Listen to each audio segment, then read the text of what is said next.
Bismillahirrahmanirrahim. Assalamualaikum warahmatullahi wabarakatuh. Innal hamdalillah nahmaduhu wa nasta'inuhu wa nastaghfiruh. Wa na'udzu billahi min shururi anfusina wa min sayyiati a'malina. Man yahdihillahu fala mudilla lahu wa man yudlil fala hadiya lahu. Asyhadu an la ilaha illallah wahdahu la syarika lahu wa asyhadu anna Muhammadan 'abduhu wa rasuluh. Allahumma salli wa sallim ala sayyidina Muhammad wa ala alihi wa ashabihi wa tabi'in wa man tabi'ahum bi ihsanin ila yaumiddin. A'udzu billahi minasyaitonir rajim. Ya ayyuhalladzina amanu taqullaha haqqa tuqatih wa la tamutunna illa wa antum muslimun. Amma ba'd. Yang berusaha Tuan Haji Ahmad Nazri Muhammad Yusof selaku penerbit rancangan tafsir Al-Quran dan seterusnya sidang pendengar yang dirahmati Allah Subhanahu wa taala, bersama saya Profesor Dr. Muhammad Najib bin Abdul Qadir, Pusat Kajian Al-Quran dan As-Sunnah Fakulti Pengajian Islam Universiti Kebangsaan Malaysia. Tuan-tuan, puan-puan, para pendengar yang dimuliakan, pada hari ini kita akan menyambung kembali rancangan tafsir Al-Quran bagi siri kelima. InsyaAllah pada kali ini kita akan membincangkan mengenai pentafsiran ayat keempat surah Yunus. A'udzu billahi minasyaitonir rajim. Bismillahirrahmanirrahim. Ilaihi marji'ukum jami'an wa'dallahi haqqan.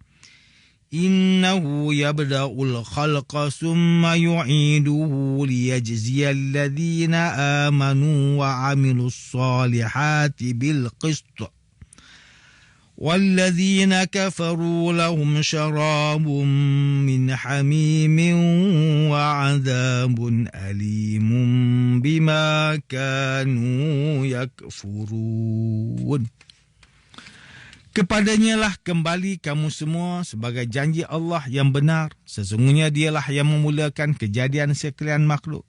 Kemudian ia mengembalikannya hidup semula sesudah matinya untuk membalas orang yang beriman dan beramal soleh dengan adil.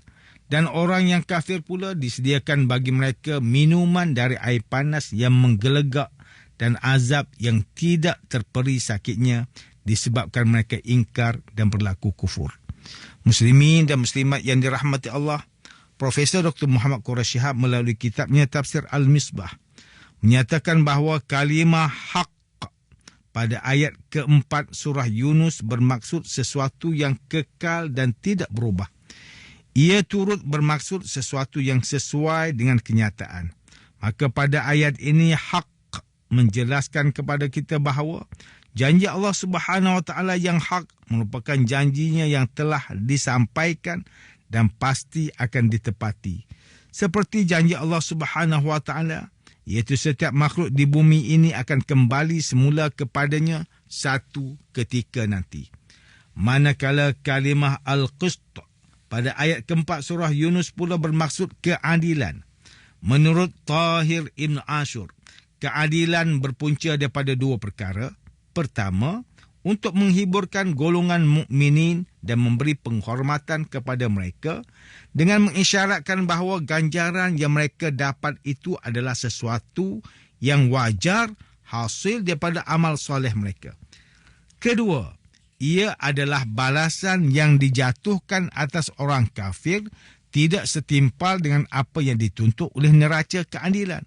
Ini kerana sekiranya mereka dihitung mengikut neraca keadilan, nescaya mereka akan diseksa dengan azab yang lebih besar dan pedih. Kalimah hamim bermaksud minuman yang amat panas. Tahap kepanasan minuman ini telah diterangkan oleh Allah Subhanahu wa taala di dalam surah Muhammad ayat ke-15, iaitu kaman huwa khalidun finnar wasuqu ma'an hamiman faqatta'a am'a'ahum.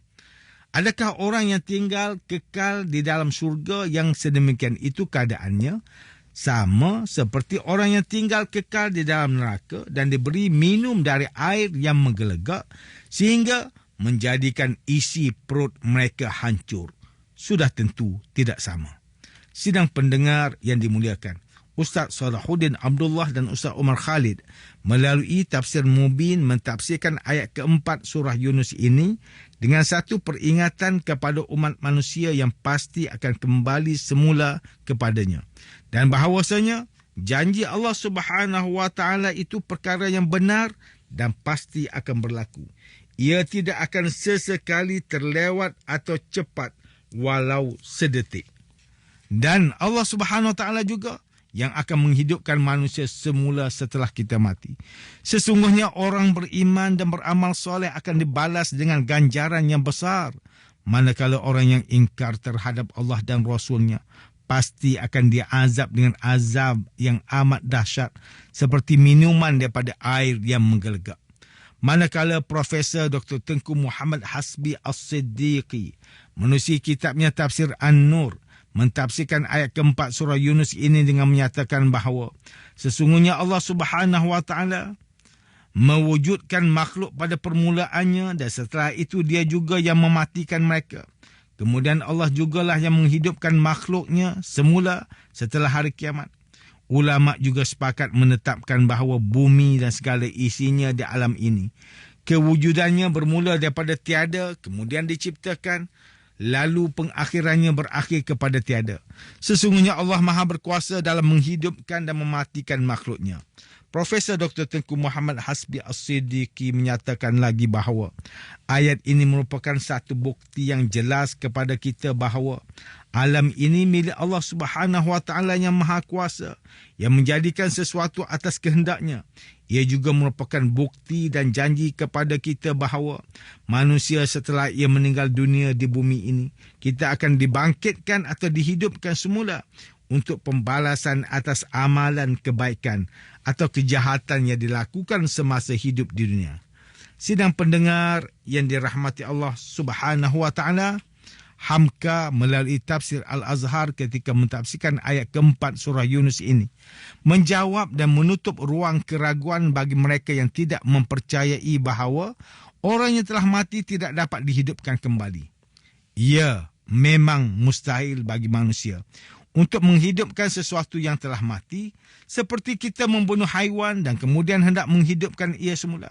Tetapi ia bukanlah perkara yang mustahil bagi Allah yang Maha Pencipta lagi Maha Berkuasa atas segalanya. Malah mudah sahaja bagi Allah Subhanahu wa taala untuk menghidupkan dan mematikan makhluknya mengikut kehendaknya. Hamka menyatakan bahawa ayat ini merupakan satu peringatan kepada manusia supaya menjaga diri daripada melakukan dosa, seperti kesihatan tubuh badan yang dijaga supaya mengelakkan daripada terkena penyakit berbahaya. Begitu jugalah kita perlu melindungi diri daripada melakukan dosa agar selamat daripada diazab di akhirat kelak. Tuhan juga tidak kejam dalam membalas semula segala tindakan yang dilakukan oleh hamba-Nya. Orang yang taat dan patuh terhadap suruhan serta arahan Allah Subhanahu wa taala, sewajarnya dia menerima nikmat hasil daripada ketaatannya. Manakala orang yang melanggar segala peraturan dan suruhan Allah Subhanahu wa taala pula, seadilnya dia menerima siksaan yang ngeri dan kejam hasil daripada kesalahan dirinya sendiri. Tuan-tuan dan puan-puan yang dirahmati Allah, demikianlah tafsir bagi ayat keempat surah Yunus menurut pentafsiran oleh para ulama. Ayat keempat surah Yunus ini menjelaskan perintah Allah Subhanahu wa taala kepada orang beriman kembali taat dan patuh terhadap suruhan dan larangannya.